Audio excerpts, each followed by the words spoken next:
Hello friends, welcome to REVA'S Arts. இன்னைக்கு நம்ம வீட்ல தயாரிச்ச க்ளூவை பயன்படுத்தி acrylic paint எப்படி செய்யறதுன்னு பார்க்கலாம். இந்த ஐடியா எனக்கு தானா வரல. அனீஸ் ஃபாத்திமான்னு ஒரு சிஸ்டர் வந்து க்ளூ செஞ்சிருந்த வீடியோல பார்த்துட்டு அவங்க வந்து கேட்டிருந்தாங்க இந்த க்ளூவை பயன்படுத்தி acrylic paint செய்ய முடியுமா அப்படின்னு. ட்ரை பண்ணலாமேன்னு இதை செஞ்சு பார்த்தேங்க. ரொம்ப சூப்பரா இருந்துச்சு. அதனால தான் இந்த வீடியோவை உங்களுக்கு ஷேர் பண்ணணும்னு அப்லோட் பண்ணியிருக்கேன். இப்போ நம்ம செஞ்சு வச்ச க்ளூல இருந்து ஒரு 4 டீஸ்பூன் அளவுக்கு க்ளூ எடுத்து ஒரு பவுல்ல வச்சிருக்கேன். இது கூட 1 டீஸ்பூன் அளவுக்கு வினிகர் சேர்த்துக்கிறேன்.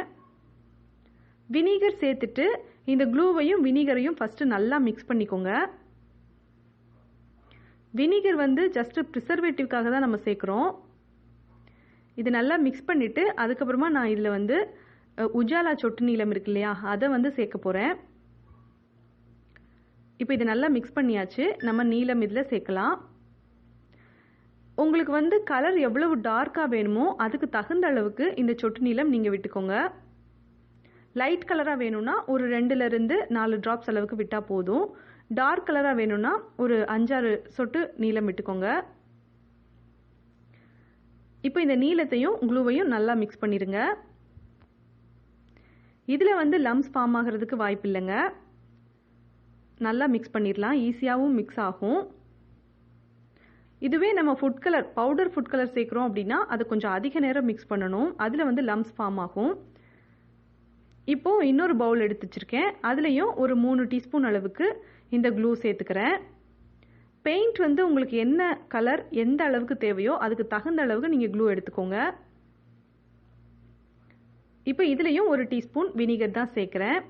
ஒருவேளை உங்ககிட்ட வினிகர் இல்லை அப்படின்னாலோ இல்லை வினிகர் சேர்க்குறதுல உங்களுக்கு விருப்பம் இல்லை அப்படின்னாலோ நீங்கள் வந்து 1 டீஸ்பூன் தூள் உப்பு எடுத்துக்கோங்க.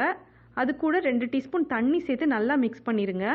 அந்த தண்ணியை நம்ம இந்த க்ளூவில் சேர்த்தோம் அப்படின்னா அதுவும் ப்ரிசர்வேட்டிவ்காக தான் நம்ம சேர்க்குறது. பெயிண்ட் வந்து கெட்டு போகாதுங்க, நல்லாயிருக்கும். அந்த மாதிரியும் நீங்கள் உப்பு தண்ணியும் சேர்த்து இதை செய்யலாம். உப்பு தண்ணி அல்லது வினிகர் ரெண்டில் ஏதாவது ஒன்று சேர்த்தா போதும். இப்போ இதில் நான் வந்து ஃபுட் கலர் சேர்க்குறேன். பவுடர் ஃபுட் கலர் தான், க்ரீன் கலர் சேர்த்துருக்கேன். சேர்த்துட்டு இதை நல்லா மிக்ஸ் பண்ணிக்கலாம். இந்த க்ளூவில் வந்து நான் 2 டீஸ்பூன் வினிகர் சேர்த்துருந்தேன்.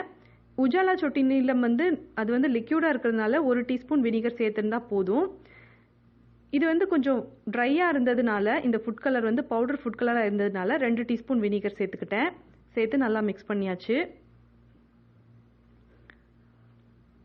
இப்படி தான் இருக்கும். ஃபுட் கலர் நீங்கள் சேர்க்கலாம். அப்படி இல்லாட்டினா வாட்டர் கலர் இருந்ததுன்னா அதை கூட நீங்கள் சேர்த்துக்கலாம். மஞ்சள் பொடி சேர்க்க தேவையில்லைங்க. மஞ்சள் பொடி சேர்த்தீங்க அப்படின்னா அந்த நேரத்துக்கு நம்ம அந்த பெயிண்ட்டை யூஸ் பண்ணிக்கலாம். வச்சிருந்து யூஸ் பண்ண முடியாது. ஏன்னா மஞ்சள் வந்து தண்ணி கலந்துட்டாலே சீக்கிரமாக கெட்டு போயிடும். அதனால மஞ்சள் சேர்த்து இதை செய்யாதீங்க. இப்போ நான் இதில் வந்து ஒரு 3லிருந்து 4 டீஸ்பூன் அளவுக்கு க்ளூ எடுத்துக்கிட்டேன். அதில் வந்து 2 டீஸ்பூன் உப்பு தண்ணி சேர்த்துக்கிறேன்.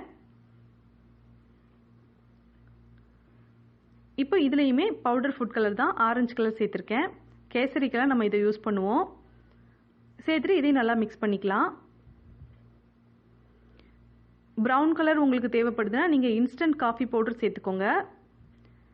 அது மாதிரி இங்க் பாட்டிலில் இருக்கும் இல்லையா, பிளாக் கலர் இங்க் இருக்கும், க்ரீன் கலர் இங்க் இருக்கும், ரெட் கலர்லலாம் கிடைக்கும். அந்த மாதிரி இங்க் பாட்டிலேருந்து நீங்கள் சேர்க்க போகிறீங்கன்னா பிரச்சனையே இல்லைங்க. ஜஸ்ட் நீங்கள் இந்த க்ளூவும் கொஞ்சம் வினிகரும் அந்த இங்க் பாட்டிலில் இருக்கிற இங்க்கும் சேர்த்து மிக்ஸ் பண்ணிக்கோங்க. அது ரொம்ப சூப்பராக இருக்கும். ஹோம்மேடாக நம்ம அக்ரிலிக் பெயிண்ட் ரெடி பண்ணியாச்சு. இதை வந்து ஒரு குட்டி குட்டியாக பாட்டில்ஸ் கிடைக்கும். அந்த மாதிரி பாட்டில்ஸில் நீங்கள் இதை ஊற்றி வச்சுட்டு உங்களுக்கு தேவைப்படும் போது நீங்கள் யூஸ் பண்ணிக்கலாம். கேன்வாஸில் பெயிண்ட் பண்ணுறதுக்கும் சாதாரணமாக பேப்பரில் பெயிண்ட் பண்ணுறதுக்கும் இது ரொம்ப யூஸ்ஃபுல்லாக இருக்கும். ஒருவேளை இது கொஞ்சம் திக்காகிற மாதிரி தெரியுது, நீங்கள் ஓப்பனில் வச்சிட்டீங்க திக்காயிருச்சு அப்படின்னா ஜஸ்ட் நீங்கள் ஒரு ஹாட் வாட்டர் மட்டும் ஒரு 2 டீஸ்பூன் விட்டீங்க அப்படின்னா மறுபடியும் இந்த பெயிண்ட் வந்து கரெக்டான கன்சிஸ்டன்சியில் வந்துடும். நீங்கள் எப்போ வேணால் இதை யூஸ் பண்ணிக்கலாம். பழைய ஸ்கெட்ச் உங்ககிட்ட இருக்குது அப்படின்னா அந்த ஸ்கெட்சை வந்து திறந்துட்டு உள்பக்கம் வந்து ஒரு ஸ்பாஞ்ச் இருக்கும். இந்த ஸ்பாஞ்சில் ஒரு பக்கத்தில் வந்து நீங்கள் ஒரு 2 ட்ராப் தண்ணி விட்டீங்க அப்படின்னா அடுத்த பக்கத்தில் அது நல்ல ஒரு கலர் தண்ணியாக வந்துடும். அந்த தண்ணியை மிக்ஸ் பண்ணி கூட நீங்கள் பெயிண்ட் செய்யலாம். அதுவும் ரொம்ப அழகாக இருக்கும். விருப்பமான கலர்களில் நீங்கள் அதை மாதிரி செஞ்சுக்கோங்க. இந்த வீடியோ உங்களுக்கு பிடிச்சிருக்குன்னு நினைக்கிறேன். இந்த வீடியோ உங்களுக்கு பிடிச்சிருந்ததுன்னா இந்த வீடியோவுக்கு லைக் பண்ணுங்கள், உங்கள் ஃப்ரெண்ட்ஸோட ஷேர் பண்ணிக்கோங்க. இப்போ தான் ஃபஸ்ட் டைம் என்னோட சேனல் பார்க்குறீங்கன்னா என்னோட சேனலை சப்ஸ்கிரைப் பண்ணிவிட்டு அப்படி பக்கத்தில் இருக்க பெல் ஐக்கானையும் கிளிக் பண்ணிடுங்க. அப்போ தான் நான் அடுத்தடுத்து போடுற புது வீடியோட நோட்டிஃபிகேஷன் எல்லாமே உங்களுக்கு வரும். நீங்கள் எல்லா வீடியோவையும் மிஸ் பண்ணாமல் பார்க்கலாம். தேங்க்ஸ் ஃபார் வாட்சிங்.